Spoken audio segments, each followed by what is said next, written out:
I see little murtis of Damodara and Yashoda to celebrate our month of Kartik, the month of Damodara. So perhaps we should discuss this very special lila, which we're all familiar with. There's something about Krishna lila that even we already know the story, we want to hear it again. And as someone once said, when you listen to Krishna's pastimes, it is never that you have not heard it before. You've heard it before, and yet we want to hear again. When I think of Damodar, I think of thieves.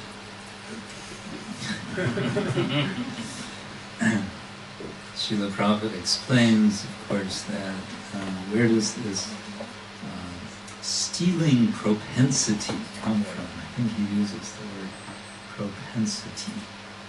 What would the Polish word for propensity? Skłonność. Propensity, skłonność. Skłonność. Skłonność. Skłonność. So, yes, I say we're from Jie.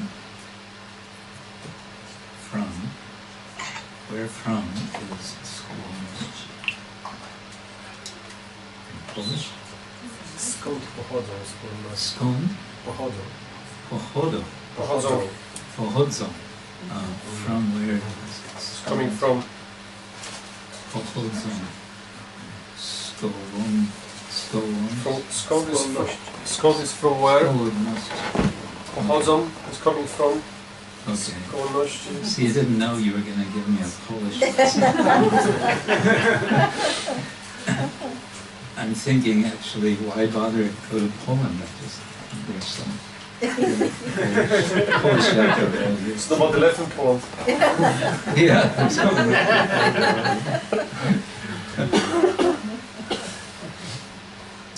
So, it's a philosophical point Prabhupada is making, a simple point. We all have this general idea that the Lord is the source of everything. Janmadyasya yataha, He's the source of everything. So, but then, what about bad things? What about evil? That's always the question. Where does evil come from? Or how does evil arise? But when we think about Lord Krishna and his stealing propensity, we immediately see that there's nothing evil about it. Right? It's something that we're all familiar with because we've all, truth be told, done it ourselves, one way or another. Either stealing cookies from the cookie jar, or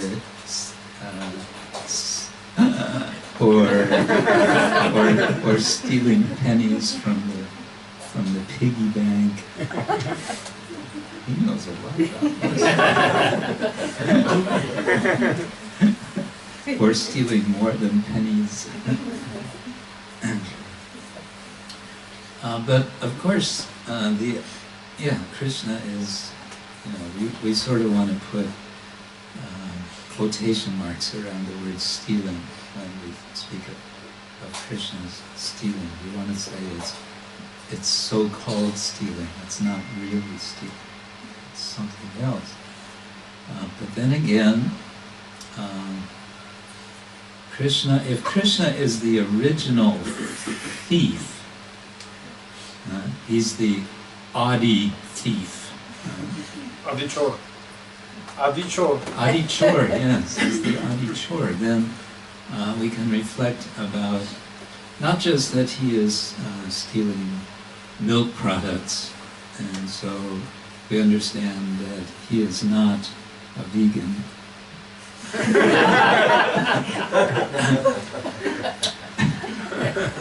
But he is stealing other things as well. What else does he steal? Yes. He stole the clothes of the gopis. Oh, you know about that, do you? So young and he knows about these things. All right. Ah, indeed. And what else does he steal? And their hearts. Huh? Hearts. He steals hearts. Huh? Yeah, this is the real danger. In fact, Rupa Goswami gives a warning. He says, of course I won't remember the verse when I want to, but he's warning that you should not go and see that Govinda at Keshigat, who is standing in threefold bending form on the banks of the Yamuna. Don't go and see him, he says. Is that our philosophy? Don't go see Krishna? No? Rupa Goswami says.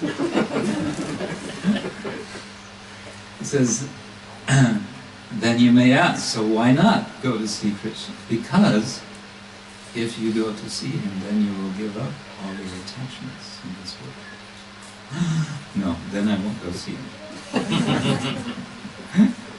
Of course, it's a clever way of saying go see Govinda, because in that way then we can direct all our attachments, all our attractions to Krishna. Krishna will steal our hearts. So,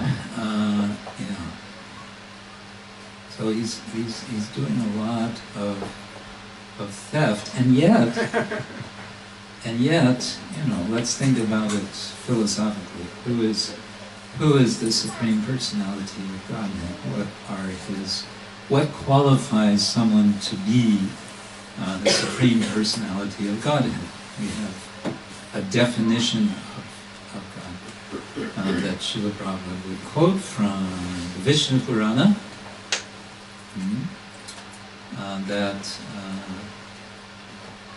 Bhagavan is that person who possesses everything to an unlimited degree. He is possessing all opulences to an unlimited degree. So in other words, he possesses already everything. So then what is the question of stealing? Because stealing, what means stealing? It means taking something which is someone else's property. But then if everything is already Krishna's property, what's the question of stealing? Right? Okay, and then we have another issue here, we might say, that because Krishna is possessing everything to an unlimited degree, then he is also, by definition, Atmarama. He is satisfied in himself. But if he's satisfied in himself, why would he go lurking around, not only in his own parents' storehouse, but also in the storehouses of others, of the neighbors? Indeed, this is something which makes Mother Yashoda wonder, why is it that Krishna goes to the houses of the other gopis when we have plenty of butter and yogurt and everything in between right here available? Why does he do that? And she doesn't ask the question, but we might ask the question, if he is Atmarama, why is he doing this? Indeed, why? Well, because all the residents of Vrindavan can't wait until Krishna comes and steals their butter and their yogurt so that they can have darshan of Krishna. So it's Krishna giving opportunity through the foil of stealing butter and yogurt to give darshan to the others in Vrindavan, all the others. Then you might ask, then if that's so, then why do they complain to Mother Yashoda? In fact, it's described in Garga's Samhita that one particular time, I mean, this was going on, Krishna it was rampant. There was theft going on throughout Braja. And there was no security force of Braja Damananda Das and his crew. So it was just a major problem. Theft was going on left and right. And so one day, well, different times the gopis would come and complain. Sometimes they'd come in a whole group and they would sit in the room with Mother Yashoda, and she would sit and listen to all the complaints, and then she would say, yes, this is a terrible thing, what to do? And then after they had expressed all of their frustration, they would just say, don't worry about it. And they would all kind of forget about it. And then the same thing would happen again. But one time, Mother Prabhavati came on her own. Mother Prabhavati is the wife of Upananda. Who is Upananda? Upananda is a brother of Nanda. Yeah, he's one of, is it 3 or 5 brothers? I think it's 5 brothers. So she came to Mother Yashoda, and she said, you know, it's really gone too far. She said, look, I understand. What's mine is yours, what's yours is mine. There's no problem. You know, I don't mind that he's stealing all my yogurt and butter. It's not mine, it's all yours. But look what kind of example your Krishna is giving to all the other boys in the village. Now they're all thinking this is, you know, the thing to do. This is the cool thing to do, right? Do young boys tend to follow the example of other young boys? They sure do, and that can be a problem sometimes, right? So she said, you know, this is not good. If you don't train your son properly, what's going to happen to our whole village? And Mother Yashoda said, you know, you're right. I have to do something about this. What to do? Okay, she said, look, next time Krishna is at your house stealing, you catch him and you bring him to me, and I will give him a lesson which he will never forget. Woo, that sounds dangerous, huh? Mother Yashoda speaking heavy words, right? So Prabhavati thought, she said, oh great, okay. This time we're going to get him. So, sure enough, in a very short time it happened. There was Krishna, not alone. He was with several of his friends. It was a whole gang.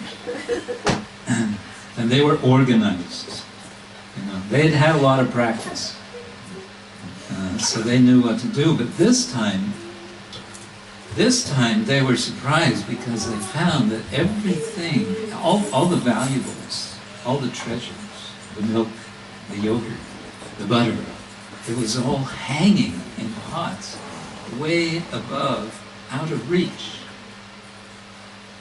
Oh, this hadn't happened before. What do we do now? Okay, Krishna starts to organize his team Say, okay, you get that box over there, bring it here now, put that other box on top of that, okay, put another box on that, and then he climbs up, and he's still too short. He's still too short to reach the pot. But he sees a stick, so he grabs the stick, or they hand him a stick, he takes the stick, whack! He whacks the pot of butter, it spills, of course, goes everywhere. And, of course, the monkeys are all there waiting. Yeah. The way Shivaram Swami describes it, this is all a yajna. And the butter is, the sacrificial butter, which is going into the fire of Krishna's and his friends' mouths. And then the remnants from that are the remnants from the sacrifice that go to the monkeys. Anyway, this time Prabhavati is ready. She's there, and she stands at the entrance to the door so they can't get out, and they're trapped.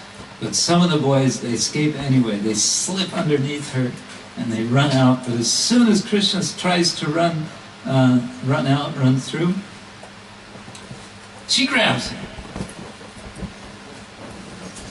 Now I've got you.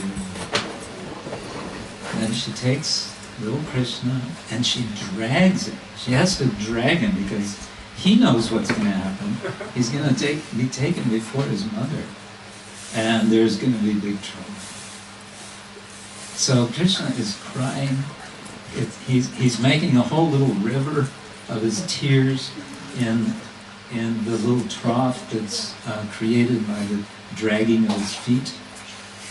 And he gets dragged to Nandagram, to the palace of Nanda Maharaj, and she brings him inside. And just before they get to where Mother Yashoda is, what happens? You know what happens? Krishna is so afraid of what Mother Yashoda is going to do that he hides his face underneath the sari of Prabhavati.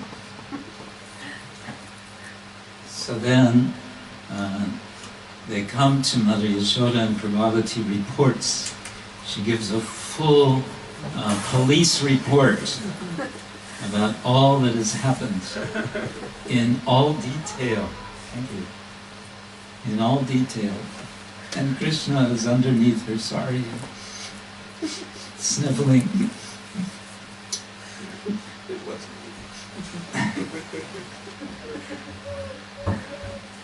And then Mother Yashoda says, Krishna, let me see you. Pulls off the sari, and it's not Krishna. Who is it?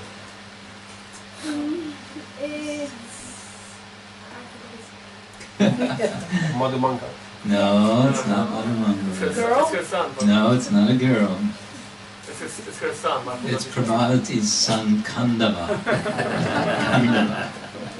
Same size, different person. And he's just kind of standing there. What's going on?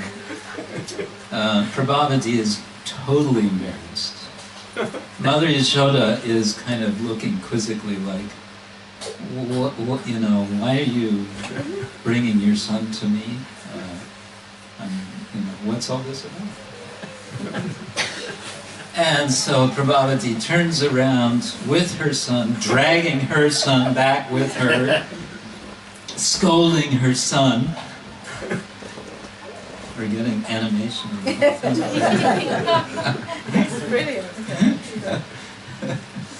We're getting a sort of stereo demonstration. And on the way back, he turns again into Krishna. And, Krishna looks up and smiles. And Prabhavati looks at him and says, what are you doing? And Krishna says, he wags his finger at Prabhavati. And what does he say? He threatens her. He says, if you do this again, if you try to catch me again and try to bring me to my mother, You have a husband. huh? That she has her husband. Yes, then I'll make it that it'll be your husband who's with you.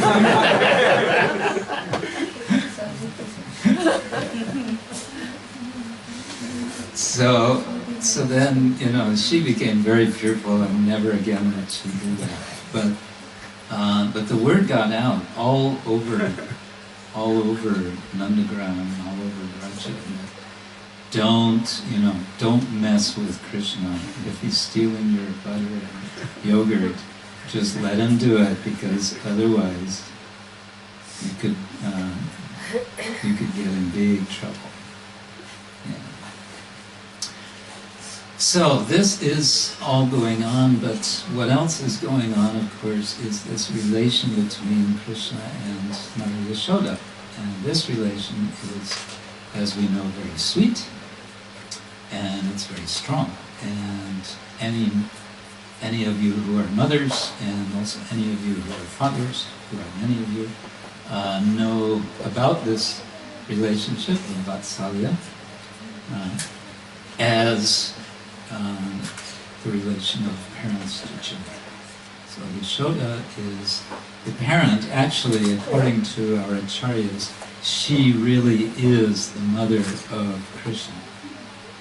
Yeah. It appears, there's all kinds of complexities in how Krishna appeared kind of simultaneously as Yashoda's son and Devada's. But in any case, that's what at least Vishwanath Chakravarti Thakur, he says such things. In any case, that relationship is very strong and very sweet, and it's exhibited especially in this pastime. But it's exhibited in an interesting way, because instead of Mother Yashoda, just overflowing with affection, in this particular situation, she becomes angry. Have you ever become angry at your child? Never. It's happening all the time, right? Where does that come from? It comes from the Supreme Personality of Godhead. So, we know what happens. At one point, Mother Yashoda decides it's time to, in fact, teach this boy a lesson, and so she decides the best way to do it. I don't know if you've ever tried this with your children, but she decides, I don't know if she decides it's the best, but she decides it's the only way to do it, to restrain him from his stealing propensity, is to tie him up. There's a kind of logic to this, that if a child is running around, of course usually nowadays you put him in a little, what we call playpen, or you put him in a room which you can't get out of.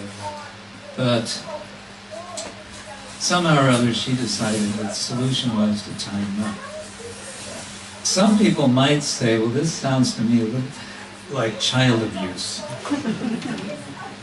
But at least in this particular situation, this particular culture, particular time, this was the right thing to do. So she thought. That's not what Krishna thought. Krishna thought, she wants to restrict my freedom? No way. Stop me from running around playing with my friends? No way. So he decided it's not going to happen. She can try all she wants to tie me up, she's not going to do it. So she tries, she takes one rope, too short, takes another rope, adds it to the first rope, ties it around, too short, takes the third, fourth, fifth, sixth. So many ropes, always, how much too short? 2 fingers. 2 fingers. Now, does this mean that Krishna was getting fatter and fatter and fatter and fatter and fatter? No. Krishna was staying the same size. How is this happening? Well, if we understand, as Krishna demonstrated not long before this, that within him is the entire universe, the Mother Yashoda wants to check whether it's true that he's eating dirt. It turns out that he's not only eating dirt, he's eating the whole universe. So then it's not surprising that Krishna can stay the same size, and the ropes, no matter how many ropes, no matter how long, remain 2 fingers too short. Imagine Mother Yashoda's exasperation as because she's determined. She's going to tie up Krishna, because it's really been too much how he's going around. Not just if he would steal of hers, it's his anyway, but stealing everyone else's, no. This has got to stop. So he's got to be tied up, he's got to learn the lesson. And so she keeps trying to tie him up, and Krishna notices that Mother Yashoda is not giving up. And this is our lesson. This is the lesson that we can all profit from this pastime, is that Mother Yashoda does not give up trying to, not to punish Krishna, but to hold Krishna. There's a prayer by an anonymous poet in which he says, O best of thieves, I am going to punish you by putting you into the prison of my heart, and I'm never going to let you out of my heart. So that's a very nice punishment.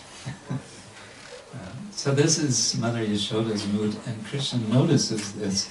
And so, although he has been displaying what's called his Sankalpa Shakti, the power of his resolve, his determination. If Krishna decides to do something, there's no way that he can be stopped, unless the devotee prevails. And that's what Mother Yashoda does. And so, Krishna withdraws his Sankalpa Shakti and replaces it with another Shakti called his Kripa Shakti. And that is represented by one of the 2 fingers that were of the measurement, the 2 fingers shortness of these ropes. The other finger is the determination, the effort of the devotee. The combination of the 2, it's a little, you might say, transcendental mathematical formula. 1 determination plus 1 mercy equals, what is it equal? Getting to Krishna. Okay, getting to Krishna. Yes. Yes, catching Krishna. Sambandha. Yes, Sambandha, we could say that also. Or another way we could put it is Sri Krishna Karshini. This is the attraction of Krishna. There are 6 characteristics of pure devotion, and the last of these, first is Kleshagni, then Shubhada, Moksha Labuddha Krit, Sudurlabha, Sandrananda, Visheshatma, Sri Krishna Karshini Chasa. Then, after overcoming all misery, Klesha Agni, Klesha Gni, Shubhada, auspiciousness, these come with sadhana bhakti, then Moksha Lagura Krit and Sudulaba, that come with Bhava Bhakti. And then Sandrananda means very rich, thick Ananda. And Krishna Karshini, these come with Prema. So Prema Bhakti, the ultimate feature of Prema Bhakti is that Krishna is attracted. He agrees to be captured. And he agrees to be obedient. But then you might say, but what about in the case of Krishna and Yashoda tying up Krishna? How long did he stay tied up? How long did he stay put? Not very long. But why was that? Because he had another job to do. He had to reciprocate with, he had to respond to the request of another devotee, namely Narada Muni. And so, as we all know, he becomes a kind of moving tree uprooter. sort of a, yeah. He becomes the original bulldozer. The primordial personal bulldozer. And he pulls down the two trees who are the two forms of Nalakuvara and Manigriva. And by this, the curse blessing of Narada is realized. So this is... Krishna sometimes gets a bit, well, we say in English, when gets into a bind. You know this expression? To get into a bind means, well, to get entangled. So in this pastime, Krishna, we experience all the time the effects of our karma, and so we feel sometimes, or maybe a lot of the time, entangled. In this pastime, Krishna allows himself to be entangled in the desires, in the wishes of his devotees, because he agrees to come under the control of his devotees. Therefore, he's allowing himself to be tied up, and he's pleasing Mother Yashoda, but not for so long, because he's got another job to do. Now we may ask, okay, so how do we ourselves come to such stage where we might eventually be in a position that Krishna agrees to come under our control? That is a big subject, but I would say, to keep it simple, the basic point is that we begin by hearing about those devotees under whom Krishna agrees to be in control. By hearing about how they are controlling Krishna, or rather how Krishna is agreeing to be controlled by them, and how that situation of so-called control and being controlled is not one of force but one of love. Or if you want to say it's one of force, it's the force of love. Then that is our, that's the key. That's the essential step that can lead us to the point to have Krishna agree to, in some sense, be subordinate to our wish. Now, of course, we want to be a little cautious about that, because the whole problem immediately comes up when we think, oh, Krishna under my control, yeah! I'm going to put Krishna under my control, then he'll do everything I want. But of course, immediately our selfish desires are coming up when we understand that these exalted eternal associates of Krishna are what they are, precisely because they don't even have a trace of such a feeling. They only want to please Krishna. Sometimes Mother Yashoda, in her desire to please Krishna, makes Krishna angry. And the example of this is as Mother Yashoda is churning the yogurt, and Krishna is climbing on her lap and sucking her breast milk. What does Mother Yashoda do? She interrupts this sweet exchange because the milk which is on the stove is boiling over and it needs attention. And it's, they have this in management quadrants of urgent, important versus urgent, not important versus not urgent, important, not urgent, not important. Well, whatever, but for her it was in any case urgent to get up and take this milk off the stove because it was burning otherwise. And she was doing all this because that milk was for Krishna.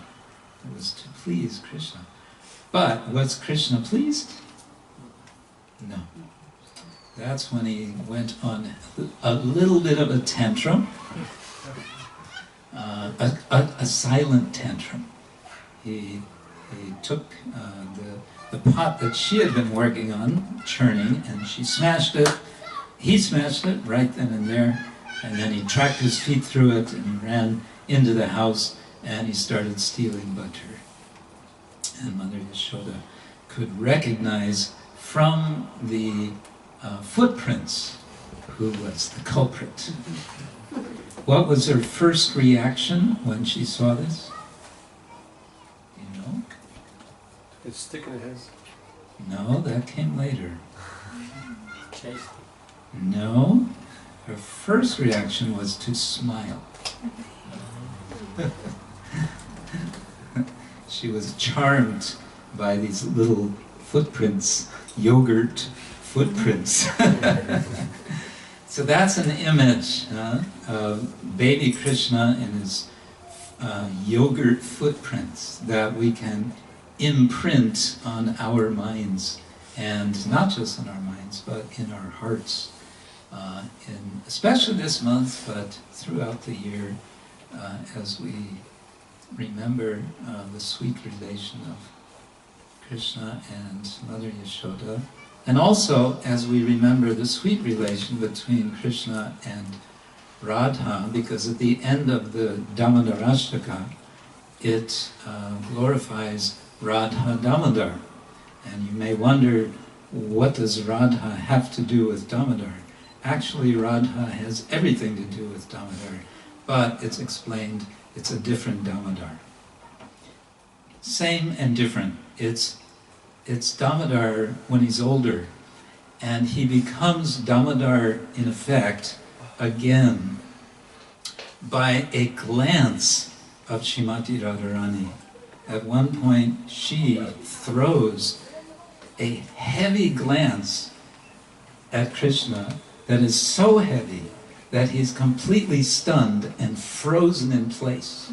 He cannot move. So whereas Mother Yashoda had to make all this effort getting one rope, tying another, tying, it's not getting Krishna.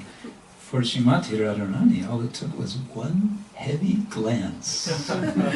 So we can see how powerful her control of Krishna is. And yes, in this way we can imprint these impressions on our hearts. Shri Shri Radha Damodara ki jai. Shri Shri Yashoda Damodara ki jai. Any further thoughts about Damodar, or any doubts you have about the possibility of imprisoning Damodar in your heart. Mother Klongana? It's wonderful. I really, Prabhupada says never relax. So Never relax. Never relax. Ah. In Krishna consciousness, Prabhupada Yeah. said. So in Bhaktivedanta manner, when I'm really completely exhausted, I say, my God, I can't relax. I think Srila Prabhupada would tell you, it's okay, you can relax. So I must say, when you say this wonderful story, I was thinking, I completely relax. So happy. Samadhi. Thank you so much.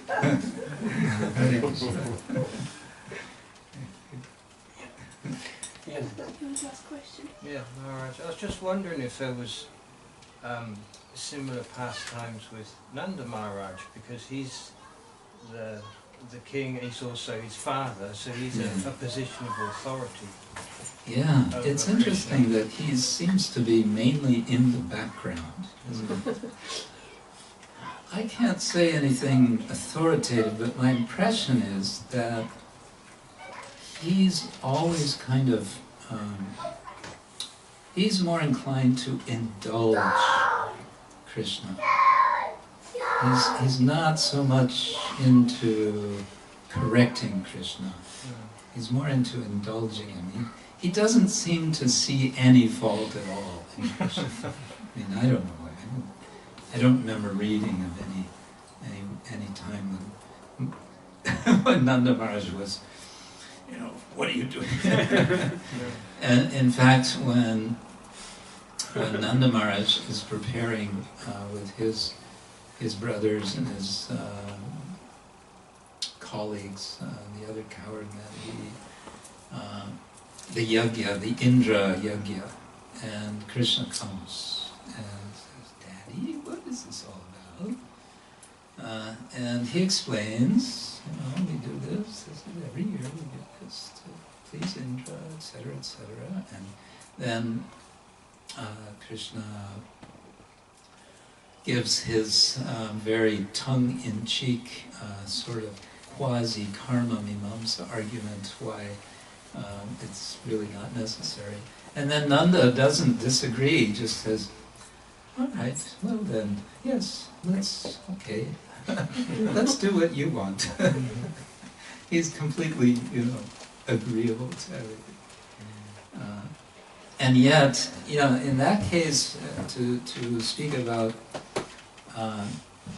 Krishna subordinating himself to Nanda Maharaj, it's almost the other way around, but there's still, he's not, forcing himself on Nanda Maharaj, and Nanda Maharaj is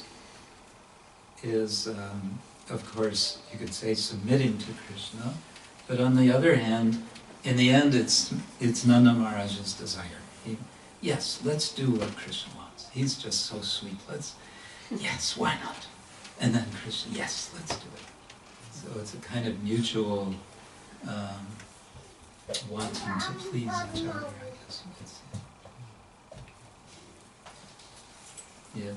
I think one of the reasons, this is my personal speculation, but one of the reasons why Nanda Maharaj was allowing to Krishna do anything what he wants is because actually he had him quite late.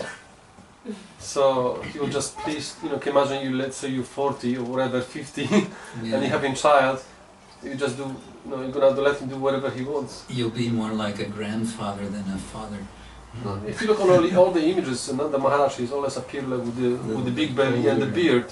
Yeah, that could be the case too. So he was just happy, whatever. Yeah. or maybe he didn't have an urge to do anything about it. Whatever. Yeah, that's kind of Nanda Maharaj's mood. Yeah, whatever.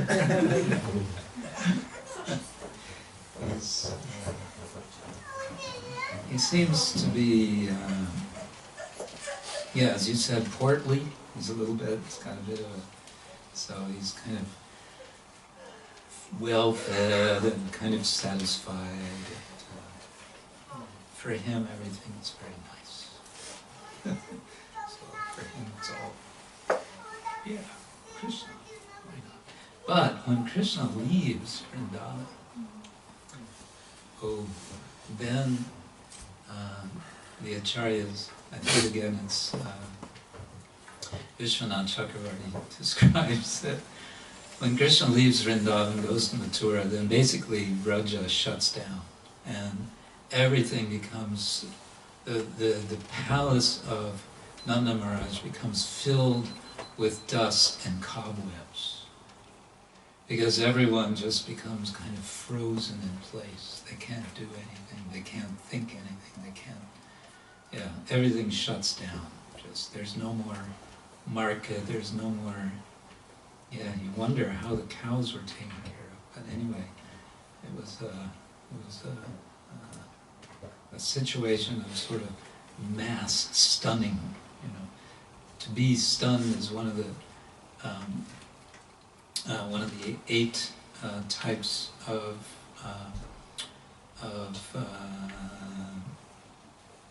ecstatic symptoms, but in this case, the whole the whole Vraja became stunned. But I was just hearing that again, according to Vishwanath Chakravarti Thakur, Bhanu Swami explains this, that there were actually 2 sets of residents of Vraja. So 2 complete sets. So when Krishna left, one set experienced him as having left, and the other set experienced him as being still there. Because Krishna never leaves Vrindavan. Figure that out. That's Krishna.